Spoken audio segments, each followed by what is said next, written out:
Secretary జోగి రాజు అరెస్ట్ని ఏదో పెద్ద స్వాతంత్ర సమర యోధుడిని అరెస్ట్ చేసినట్టు జోగి రమేష్ బిల్డప్ ఇస్తున్నాడు.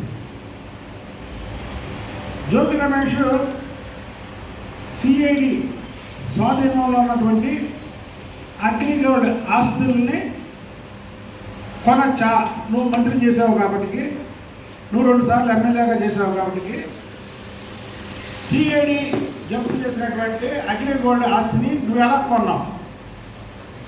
అదేంటంటే చంద్రబాబు గారు కక్షపూరితంగా మమ్మల్ని అరెస్ట్ చేశాడు, బలహీన వర్గాలను అరెస్ట్ చేశారు, లేదా ఆ కులం పేరు చెప్పి గౌడ కులాలని అరెస్ట్ చేశారు అని జోగి రమేష్ ఇష్టానుసారం మాట్లాడుతున్నాడు. బాబు జోగి రమేష్ జగన్మోహన్ రెడ్డి ముఖ్యమంత్రిగా ఉన్నప్పుడు రాజారెడ్డి రాజ్యాంగం నడిచింది, కానీ ఇప్పుడు చంద్రబాబు నాయుడు గారు ముఖ్యమంత్రి. ఇది అంబేద్కర్ గారి రాజ్యాంగం. సిఐడి జప్తులో ఉన్నటువంటి ఆస్తుల్ని కొనకూడదు అనేది నీకు తెలిసి కూడా జగన్మోహన్ రెడ్డి మత్తులో ఉండి, జగన్మోహన్ రెడ్డి లాంటి ఎన్నో అక్రమాలు చేశాడు, నేను ఆయన శిష్యుడిగా ఉండి ఈ అక్రమం చేస్తే నా జోలికి ఎవరు వస్తారో అనుకున్నాం. కానీ నీ మైకు ఇంకా వదలలా. మైకు ఏంటంటే ఇంకా రాజారెడ్డి రాజ్యాంగం నడుస్తుంది అనుకుంటున్నాం. నువ్వు ఇక్కడ జగన్మోహన్ రెడ్డి ముఖ్యమంత్రి, రాజారెడ్డి రాజ్యాంగం అనుకుంటున్నాం. కానీ ఇక్కడ నడిచేది చంద్రబాబు నాయుడు గారు ముఖ్యమంత్రి, అంబేద్కర్ గారి రాజ్యాంగం. కాబట్టి సిఐడి జప్తు చేసినటువంటి ఆస్తులు కొనకూడదు. ఇది కూడా ఎవరైనా కోర్టులో ఆశ్రయించింది అగ్రిగోల్డ్. నీ నాయకుడు జగన్మోహన్ రెడ్డి 2014లో ఏమన్నాడు? ఎన్నికల ప్రచారంలో తిరుగుతూ అగ్రిగోల్డ్ ఆస్తులని నేను కాపాడుతా అని ఉపన్యాసాలు దంచాడు. అంటే ఇదా అగ్రిగోల్డ్ ఆస్తులు భుజించమనా నీకు చెప్పింది? సిఐడి జప్తులో ఉన్నాయి, కొనకూడదనేది నీకు తెలియదా? కండకావరం అధికార మతం. ఈ అధికార మతంతోనేగా చంద్రబాబు నాయుడు గారి ఇంటికి వెళ్ళి దాడి చేయడానికి వెళ్ళి అదేంటంటే వాళ్ళు అన్నాడు నేను దాడికి కాదు రిప్రజెంటేషన్ అవ్వడానికి. చంద్రబాబు నాయుడు గారు ఆయన మామూలు వ్యక్తి, 3 సార్లు ముఖ్యమంత్రి చేసి 3 సార్లు ప్రతిపక్ష నాయకుడిగా ఉన్నటువంటి వ్యక్తి ఆ రోజు రిప్రజెంటేషన్ అవ్వడానికి 10 కార్లలోనే రాళ్ళు కర్రలు వేసుకొని వెళ్తావా? ఆ రోజు నేనే కదా అక్కడ ఎదుర్కొంది. అదేంటంటే ఈరోజు మాట మార్చి రిప్రజెంటేషన్ అవ్వడానికి వెళ్ళా. నీకు చంద్రబాబు నాయుడు గారి ఇంటి మీద దాడికి ప్రయత్నించినందుకే కదా మీ సైకో ముఖ్యమంత్రి నీకు మంత్రి పదవి ఇచ్చాడని నీ పార్టీలో ఉన్నటువంటి వ్యక్తులే ఆ రోజు మాకు మంత్రులు ఇవ్వలేదు, మీ సీనియర్లు అయినా ఈ సైకో ముఖ్యమంత్రిని ఆ సైకో ముఖ్యమంత్రి మళ్ళీ బయటకు వచ్చారు, నీకు మంత్రి పదవి ఇవ్వట్లేగా. ఇవాళ నా పార్టీలో ఎమ్మెల్యేలుగా మంత్రులుగా ఉన్నటువంటి వ్యక్తులు నీకు మంత్రి పదవి ఇచ్చినది కాదు, నువ్వు చంద్రబాబు నాయుడు గారి ఇంటి మీదకి దౌర్జన్యం చేయడానికి వెళ్ళినందుకు నీకు గిఫ్ట్గా ఇచ్చాడని నువ్వు ఇవాళ నీతులు చెప్తావేంటి? నీ కొడుకు విదేశాల్లో చదువుకుంది ఎందుకు? నీ కొడుకు విదేశాల్లో ఎంఎస్ చేసింది ఏంటి? Master of science. అంటే సిఐడి జప్తు చేసిన ఆస్తులు కొనమనా? ఏమో నాకైతే తెలియదు. ఎంఎస్ అంటే సిఐడి జప్తు చేసిన ఆస్తులు కొనమనా? పట్టు అరెస్ట్ చేయకూడదా? బలహీన వర్గాలు నేను బలహీన వర్గాలకు చెందినటువంటి వ్యక్తిని. బలహీన వర్గాలకు ఒక రాజ్యాంగం, మామూలు వాళ్ళకి ఒక రాజ్యాంగం లేదే. సిఐడి జప్తు చేసిన ఆస్తులు బలహీన వర్గాలు కానీ పట్టే దాని మీద ఎలాంటి కేసులు పెట్టక్కర్లేదని రాజ్యాంగంలో ఏం రాసలేదే. రాజారెడ్డి రాజ్యాంగంలో రాసిందేమో కొనొచ్చు అని, అంబేద్కర్ రాజ్యాంగంలో అయితే ఎవరో కొనకూడదని ఉంది. అలాగే ఇవాళ మిమ్మల్ని అరెస్ట్ చేశాడు. దానికి బలహీన వర్గాలు గౌడ కులస్తులు, నీ ఒక బలహీన వర్గాల వ్యక్తిగా నేను అడుగుతున్నా, నువ్వు గౌడ అన్నావుగా, నీ గౌడ కులస్తుల్ని నీ కొడుకు ఎంఎస్కి ఫారం పంపించి చదివించినటువంటి నీ కొడుకుని పంపించినట్టు నీవు గౌడ కులస్తుల్ని ఎంతమంది పంపించావు? ఆ కోటాలో నువ్వు మంత్రి పదవి తీసుకున్నావు కదా. ఆ కోటాలో నువ్వు ఎమ్మెల్యే తీసుకున్నావు కదా, ఒక 10 మందినన్నా నువ్వు చదవడానికి నీ గౌడ కులస్తులను పంపించావా? ఒక 10 మంది పేద గౌడ కులస్తులకి పెళ్ళిళ్ళు చేయడానికి ఏమైనా సహకరించావా? లేదా ఫారం అక్కర్లా ఇక్కడ ఈ రాష్ట్రంలో చదువుకోవడానికి ఒక 10 మందికి ఫీజులు కట్టావా? ఎందుకే మాట వస్తే కులం ఏంటి? నేను బలహీన వర్గాలకు చెందినటువంటి వ్యక్తిని కాబట్టి నేను ప్రశ్నిస్తున్నా, చెప్పు. ప్రతి దానికి కులం ఏంటి? నేను బలహీన వర్గాలకు చెందినటువంటి వ్యక్తిని కాబట్టి చంద్రబాబు నాయుడు గారు నన్ను అరెస్ట్ చేసి ఏంటో నీ మీద కక్ష సాధింపా, బాగు వచ్చేవి నువ్వు, నీ మీద కక్ష సాధింపా. చంద్రబాబు నాయుడు గారు ఇంటి మీదకి దాడి చేయడానికి వెళ్ళినటువంటి నువ్వు ఇవాళ 50 రోజులైనా సరే నిన్ను టచ్ చేయలేదంటే చంద్రబాబు నాయుడు గారికి కనికరించే గుణం బట్టి నిన్ను టచ్ చేయలే. అలాగని సిఐడి జప్తు చేసిన ఆస్తులు, ఈడీ జప్తు చేసిన ఆస్తులు కొనుగోలు చేస్తే చట్టం తన పని తాను చేస్తుంది అంటే చట్టం తన పని తాను చేయకూడదా? నీ కొడుకుని ఎంఎస్ చదివించింది దేనికి? మాస్టర్ ఆఫ్ సైన్స్ చదివించింది దేనికి? సిఐడి జప్తులను ఆస్తులు కొనుక్కోవచ్చనే మాట వస్తే కులం పేరు పెట్టి ఈ రాష్ట్రంలో కులాల చిచ్చులు రేపడంలో జగన్మోహన్ రెడ్డి అనుకో ముందుంటారు. అరే పట్టుమని 50 రోజులు అవ్వలేదు అధికారం పోయి, అరే చేసిందే దొంగతనం. ఆ దొంగతనం పట్టుకోరండి, చెప్పు నువ్వు రా కమాన్. సిఐడి జప్తు చేసినటువంటి ఆస్తుల్ని ఎక్కడ ఏ రాజ్యంలోనన్నా కొనచ్చడం ఉందా? పోలేదు లేదా? 9/5/2002 9/5/2002 అంటే అప్పటికి ఇతను మంత్రి పదవిలో కానీ ఎమ్మెల్యే కానీ ఉన్నాడు, అంటే అధికారంలో ఉన్నాడు. అధికారం శాశ్వతం అనుకొని ఈ పని చేశాడు. ఇవాళ అధికారం పోయింది, ప్రజాప్రభుత్వం వచ్చింది. ప్రజాధనాన్ని ఎక్కడ ఎవరో దోచుకున్నా దాని భర్తం పడతారు చంద్రబాబు నాయుడు గారు కానీ పవన్ కళ్యాణ్ గారు కానీ. దానికి నీకు కులాలేంటి మతాలేంటి మాకు తెలియక అడుగుతున్నాము. ఏంటి ఇది చెప్పండి, ఏంటిది? నువ్వు కొన్న స్థలం తాలూకా ఫోటో కదా ఇది? నువ్వు కొన్న స్థలం తాలూకా ఫోటో కాదా? ఇదిగోండి మొత్తం డెవలప్మెంట్ బిల్డింగ్లే. ఇది నువ్వు కొన్న స్థలం తాలూకా ఫోటో కాదా? చెప్పు.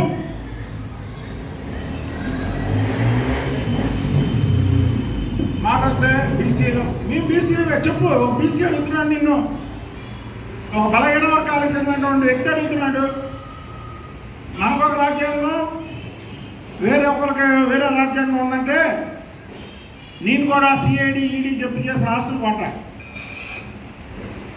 కొనొచ్చు అని జగన్మోహన్ రెడ్డి మీ నాయకుడితో స్టేట్మెంట్ ఇప్పించు రేపు. ఇప్పుడు నేను పెట్టాను కదా, ఏమనంటే బలహీన వర్గాలకు చెందినటువంటి వ్యక్తులు ఈడీ జప్తు చేసిన ఆస్తులు కొనొచ్చు, లేదా సిఐడి జప్తు చేసిన ఆస్తులు కొనొచ్చు. జోగి రాజు చేసింది తప్పు కాదు, అది కరెక్టే అని మీ జగన్మోహన్ రెడ్డితో చెప్పిస్తే నేను కూడా సిఐడి ఈడీ జప్తు చేసినటువంటి ఆస్తులు కొంట.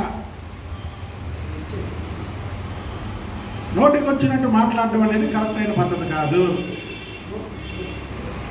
అసలు నువ్వు నేను ఎదుగుతుంటే చూడలేకపోతావు. ఎవరు నువ్వు ఎదిగితే చూడలేకపోయేది? ఏం నువ్వు ఎదిగింది? నువ్వు చంద్రబాబు గారు ఇంటి మీద దాడి చేయడానికి వస్తేనే నీకు మంత్రి పదవి ఇచ్చాడు. ఏనా జగన్మోహన్ రెడ్డి మంత్రి పదవి ఇచ్చామని తెలుగుదేశం పార్టీ ఎవరన్నా ప్రశ్నించావా? అతని పార్టీ అతని ఇష్టం, అతను మునిగిపోవడానికి రెడీగా ఉన్నాడు కాబట్టి ఇలాంటి వాళ్ళందరికీ మంత్రి పదవులు ఇచ్చాడు, మునిగిపోయాడు. అతను బసవసరులాగా అతని నెత్తి మీద అతను చేపెట్టుకొని నీలాంటి వాళ్ళందరినీ, ముఖ్యంగా ఈ జిల్లాలో జోగి అంటే ఏంటి? బూడిద ఎంకరేజ్ చేశాడు. అలాగే గుడివాడ గుట్లే ఎంకరేజ్ చేశాడు. అలాగే గన్నవరం ఖాందాదా ఎంకరేజ్ చేశాడు. ఏమయ్యారు అందరూ? ఏమయ్యారు? మీరు ఎంకరేజ్ చేసిన వాళ్ళు మీరు మునిగారు, మిమ్మల్ని ఎంకరేజ్ చేసిన వాడిని ముంచేశారు. 151 అంటే మధ్యలో 5 తీశారు, అటు ఇటు తీయకుండా మధ్యలో తీశారు ప్రజలు. కాబట్టి చేసిన పాపాలు, జోగి రమేష్ చేసిన పాపాలు పండినవి. చెట్టుకి పండు రాలే, ఒక కాయ పండిన తర్వాత రాలినట్టు ఈ పాపాలన్నీ పండి ఇవాళ నుంచి నీ కౌంట్ డౌన్ స్టార్ట్ అయింది. కులం పేరు, బలహీన వర్గాల పేరు మాట వస్తే ఎత్తకు. నువ్వు చెప్పు, బలహీన వర్గాలకి నా సొంత డబ్బులతో నేను చేశాను, ఇగో పలానాళ్ళకి ఇల్లు కట్టించాను, పలానాళ్ళకి చేశాను. పోనీ బలహీన వర్గాలకే కాదు, నీ కులానికి చెందినటువంటి వ్యక్తులు, నీ కులం బట్టే కదా నీకు ఎమ్మెల్యే సీటు లేదా మంత్రి పదవి ఇచ్చారు. నువ్వు చెప్పు, ఏమని ఇగోరా మీ కులస్తులు వచ్చి చెప్పండి, మా జోగి రమేష్ మొత్తం ఆస్తి అంతా, ఆయనకు ఉన్నటువంటి ఆస్తి అంతా మా కోసం ఖర్చు పెట్టాడని చెప్పాను. ఎందుగా నీ కొడుకు, నువ్వు, మీ బాబాయ్ మొత్తం కూడా నీ కుటుంబ ఆస్తులు పెంచుకోవడానికి సిఐడి జప్తులో ఉన్నటువంటి ఆస్తులు కొనుగోలు చేసి బలహీన వర్గాలకి ఏదో అన్యాయం జరిగిపోయింది అంటావేంటి? బలహీన వర్గాలకు అన్యాయం జరగడం ఏంటి? చెప్పమన్నాను కదా నేను. బలహీన వర్గాలు సిఐడి జప్తులో ఉన్న ఆస్తులు కొనొచ్చని జగన్మోహన్ రెడ్డి చెప్తే నేను కూడా కొట్టాలయా అని. అసలు జోగి రమేష్ ఇక్కడే కాదు, కడలలో బ్రహ్మరాంబపురంలో 22వ వార్డులో 3 ఎకరాల పొలం కొని మట్టి తోలిచ్చి బినామీ పేర్లతో రియల్ ఎస్టేట్ రంగానికి సిద్ధమైంది. అక్కడ మా కాగిత వెంకటరావు గారు దాదాపు 5 సార్లు ఎమ్మెల్యే చేశాడు, మచ్చలేని నాయకుడు అక్కడ కడలలో. అలాంటి చోట ప్రజలు ఆయన ఓడించి ఈయన గెలిపిస్తే ఈయన చేసిన నిర్వాహకం ఏంటంటే ఆ నియోజకవర్గాన్ని అభివృద్ధి చేయడం మానేసి అక్కడ పొలాలే కబ్జా చేయడం. అలాగే హర్ష కాలేజీ ఎదురుగా 14 ఎకరాలు బినామీ పేర్లతో కొనుగోలు చేయడం, చెరువులు తొలితే 50,000, ఇల్లు కడితే 1,00,000. ఇది జోగి రమేష్ గారు పెడల్లో చేసినటువంటి నిర్వాహకం. పెడల నుంచి కమ్మూరు పంపించారు. జిల్లాలో హైయెస్ట్ మెజార్టీతో ఓడిపోయిన వ్యక్తి జోగి రమేష్. నువ్వు పెడల్లో చేసినటువంటి పాపాలన్నీ కూడా పెడల ప్రజలు వచ్చి పెరంలూరులో చెప్తే నిన్ను చిత్తుగా ఓడించడమే కాకుండా జిల్లాలో అత్యధిక మెజార్టీ ఇచ్చారు అక్కడ బోడే ప్రసాద్. నువ్వు ఇవాళ తప్పు చేసి నీ కొడుకుతో తప్పు చేయించి నా కొడుకు నా మీద కక్ష సాధించారు, బలహీన వర్గాల మీద కక్ష సాధించారంటావేంటి? బలహీన వర్గాల పేరెత్తే అర్హత నీకు లేదు. బలహీన వర్గాలకు ఏమైనా చేసావా చెప్పు. నీ సొంత డబ్బులతో ఫలానాది నేను చేశాను అని చెప్పు. రేపల్లి నియోజకవర్గంలో ఒక గౌడకు చెందినటువంటి కుర్రవాడిని అక్కడ కాల్ చేస్తే ఏం చేసావు నువ్వు? నీ నాయకుడిని ప్రశ్నించావా? ఇవాళ నీ కులం గురించి చెబుతున్నటువంటి నువ్వు అక్కడ ఒక కుర్రవాడిని తగలబెట్టారు. నువ్వేం చేసావు? నీ నాయకుడిని ప్రశ్నించావా? ఏంటంటే మా కులస్తండి ఇలాగా కాల్ చేస్తే ఏంటని నువ్వు మంత్రి పదవి రాజీనామా చేసావా? నా కులానికి అన్యాయం జరిగిందని ఇవాళ కులం పేరు పెట్టి బయటకు వస్తావా? బలహీన వర్గాలు కులం అని చెప్పండి. కాగిత వెంకటరావు గారు గౌడసే, కొరగాల నారాయణ గారు గౌడసే, అనగాని సత్యప్రసాద్ గారు గౌడసే, స్వాతంత్ర సమర యోధులు గౌతు లచ్చన్న గారు, ఈ రాష్ట్రంలోనే ఎంతో పేరు ప్రఖ్యాతులు గాంచినటువంటి గౌతు లచ్చన్న గారు కూడా గౌడసే. ఎంత గౌరవమైనటువంటి వ్యక్తులండి వాళ్ళు. ఎక్కడన్నా అవినీతిలో ఎలిపెట్టారా? ఎక్కడన్నా పాపాలు చేశారా? ఎవరన్నా దుర్భాషలు ఆడారా? వాళ్ళు గౌడ జాతికి వజ్రాలు లాంటి వాళ్ళు. నేను ఒక బలహీన వర్గాలకు చెందినటువంటి వ్యక్తిగా చెప్తారా, నేను గౌడని కాదు, అయినా నేను బలహీన వర్గాలకు చెందినటువంటి వ్యక్తిగా వాళ్ళు గౌడ జాతిలో వజ్రాలు. నువ్వు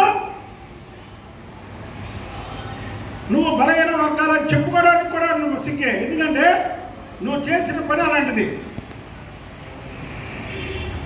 కాబట్టి నీ పాపం పండింది. ఇక నువ్వు బలహీన వర్గాలు లేకపోతే ఇంకోటి చెప్పి ఏదో ప్రజల్లో ఒక నలుగురు ఐదుగురిని వెనకేసుకొద్దాం అనుకుంటే రోజులు మారాయి. నువ్వు ఇంకా మత్తులో ఉన్నావు. జగన్మోహన్ రెడ్డి ముఖ్యమంత్రి అనుకుంటున్నావు, రాజారెడ్డి రాజ్యాంగం అనుకుంటున్నావు. నీ మత్తు వీడు నిషా దిగితే తెలుస్తుంది ఇది చంద్రబాబు నాయుడు గారు ముఖ్యమంత్రి, అంబేద్కర్ గారి రాజ్యాంగం అని. కాబట్టి నీకు ఇష్టం వచ్చినట్టు కారు కోతలు వీడియో మానేసి చేసిన తప్పు ఒప్పుకొని శిక్ష అనుభవించడం మాత్రం గ్యారంటీ. నువ్వు శిక్ష అనుభవించడం గ్యారంటీ. ఏదో శ్రీరంగ నీతులు చెప్పు. ఒకే వేదిక మీదకి రా. సిఐడి జప్తు చేసిన ఆస్తులు కొన్నాం కరెక్ట్ అని మీ నాయకుడితో చెప్పించు, నేను కొంటా. లేదా నువ్వు కరెక్ట్ అని నువ్వు ఒక వేదిక మీదకి రా, ప్రెసిడెంట్ని పిలుద్దాం, నేను కూర్చుందాం. అది కరెక్టా కాదా, నేను తప్పో ఒప్పో నేను చెప్తాను, నువ్వు చెప్పు. అది కరెక్టో నువ్వు చెప్పు అంటే చట్టం దాని పని దాన్ని చేసుకోదా? ప్రతిదానికి చంద్రబాబు గారు నీ గురించి ఆలోచించి నువ్వు మరీ ఓవర్ యాక్షన్ చేస్తున్నావు. జోగి రమేష్ చంద్రబాబు నాయుడు గారు నీ గురించి ఆలోచిస్తాడా? అసలు ఆయన పొద్దునుంచి రాత్రి వరకు ఈ రాష్ట్రాన్ని అధోగతి పాలు చేశాడు ఈ జగన్మోహన్ రెడ్డి. ఈ రాష్ట్రాన్ని ఎలా బాగు చేయాలని ఆయన పొద్దునుంచి రాత్రి వరకు ఆయన కష్టపడుతుంటే మరి నువ్వు మధ్యలో జోగి నిన్నేదో పెద్ద బాగు చేయడం, నిన్ను కక్ష సాధింపుగానే నీకు నువ్వు బిల్డప్ ఇచ్చుకుంటే ఎలాగా?